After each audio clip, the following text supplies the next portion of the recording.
Hare Krishna. So here is a question. So Krishna, who is controlling your illusory potency?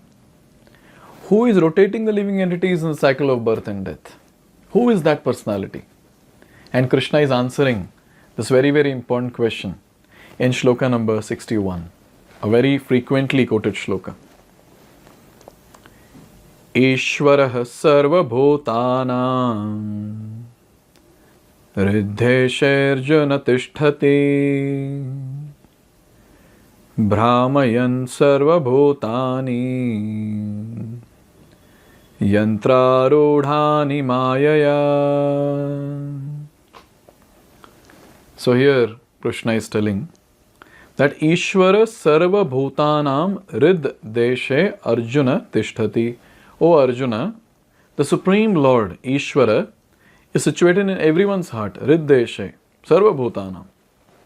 And then he says, Brahmayan Sarva Bhutani, and he is directing the wanderings of all living beings. And where are these living entities situated? Where is the Lord situated? Yantra Rudhani Mayaya. They all are situated on Yantra, machine, which is made up of Maya or material energy of the Lord. So the answer is very clear.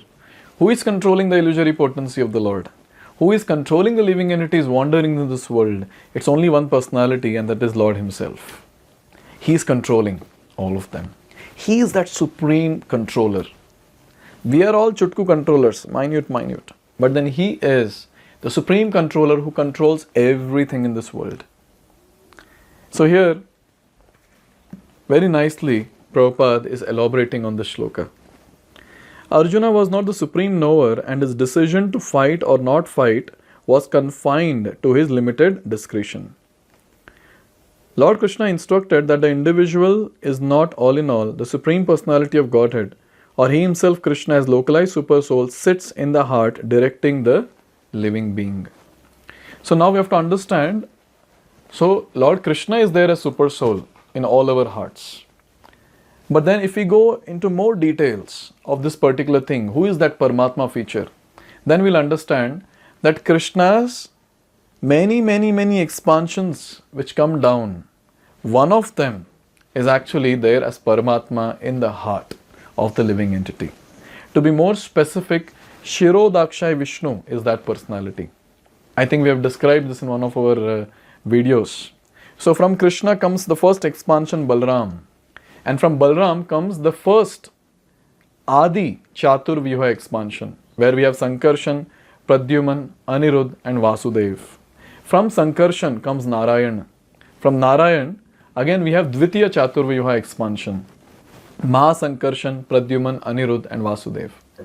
Now from Mahasankarshan we have Mahavishnu who comes, and from whose pore, each and every pore of his body, a universe emanates.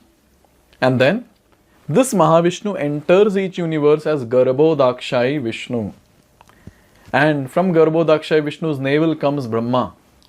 And Brahma does the secondary creation.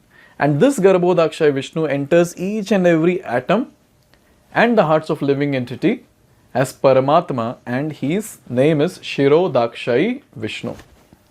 So now when we say Krishna is there in the hearts of all living entities, we understand Krishna's personal expansion is there in each and every hearts of the living entities. So Brahma is glorifying Andantarasta Paramanu Chayantarastam Govindamadi Purusham Tamaham Bhajami. Krishna is there in each and every atom. Krishna is there in the hearts of each and every living entity. So what is He doing in the heart? Let's try to understand now. After changing bodies, the living entity forgets his past deeds, but the super soul, as the knower of the past, present and future, remains the witness of all his activities.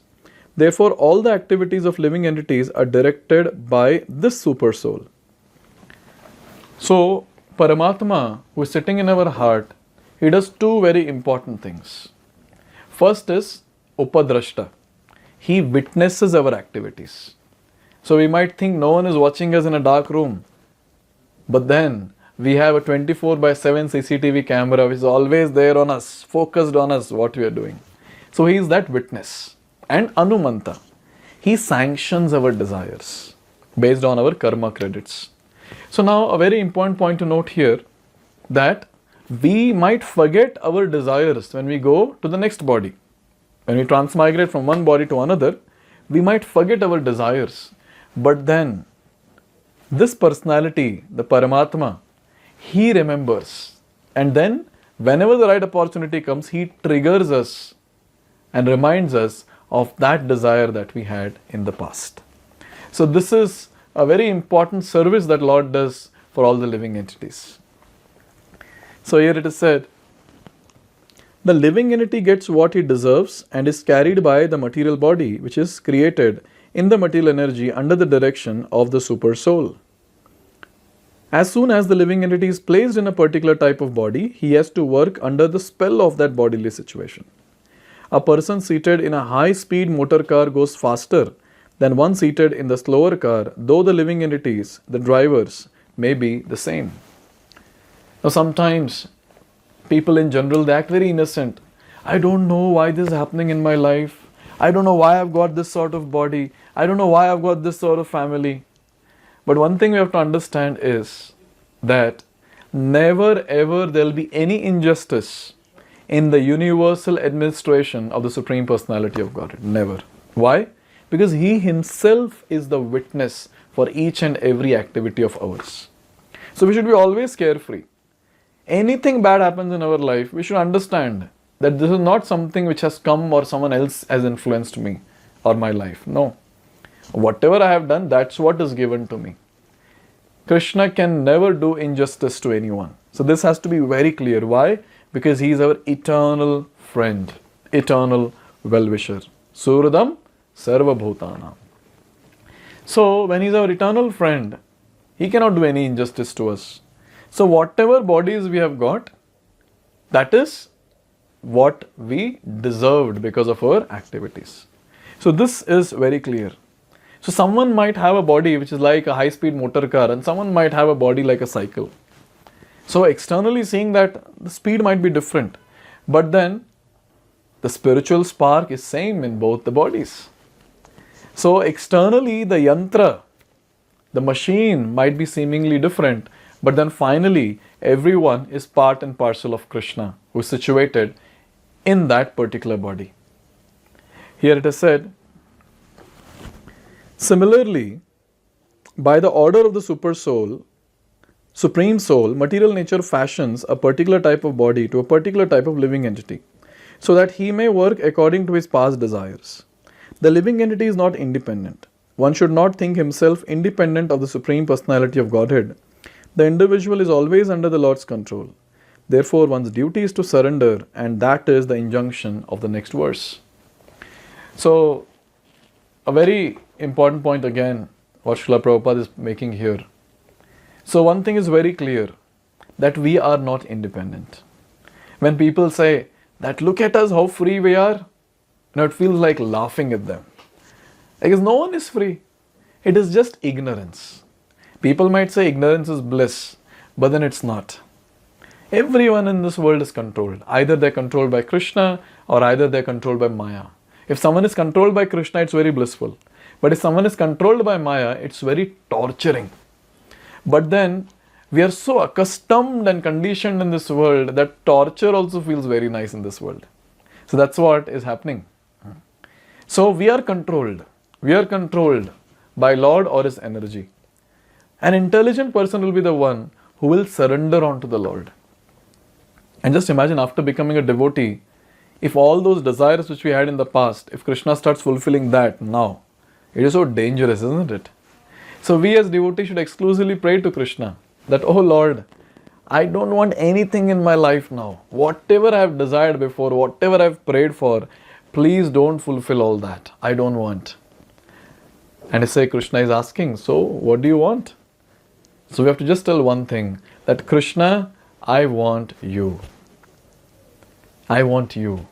I have been separated from you from many lifetimes, but I want to now unite back with you in your eternal service. Enough of this game, lifetime after lifetime, of being away from you and being an enjoyer independently. Now I want to be with you in your service. Please accept me, O Lord. So every day when we are doing our chanting of Hare Krishna Mahamantra, we should intensely pray to the Lord that, oh Lord, whatever I might have prayed, whatever I am desiring, I don't want anything of that. My core desire is to attain you. So we as devotees should have a clear goal in our life. Our goal is to attain Krishna, His eternal service. We are not interested in anything else apart from Krishna. We are just interested in Krishna. So when we are interested in Krishna, that intense desire or that desire should be intensified, and that is our core desire. Sometimes because of our mind's trick, maybe our desire might shift here and there, but we should pray to Krishna that my core desire, my inner intense desire is just to attain you. Please help me. So every single day, with every single round, this should be the prayer that please engage me in your eternal service. I don't want anything apart from that. And trust me, Krishna will take care of everything else that is there or whatever is needed in our day-to-day life. So in this way, in this verse, Krishna has made it very clear that I am that personality who is controlling everything in this world, including each and every machine in which the living entities are situated. So, Krishna is very keen about one's surrender onto him. Because only when a living entity surrenders onto him, Krishna can protect, Krishna can help.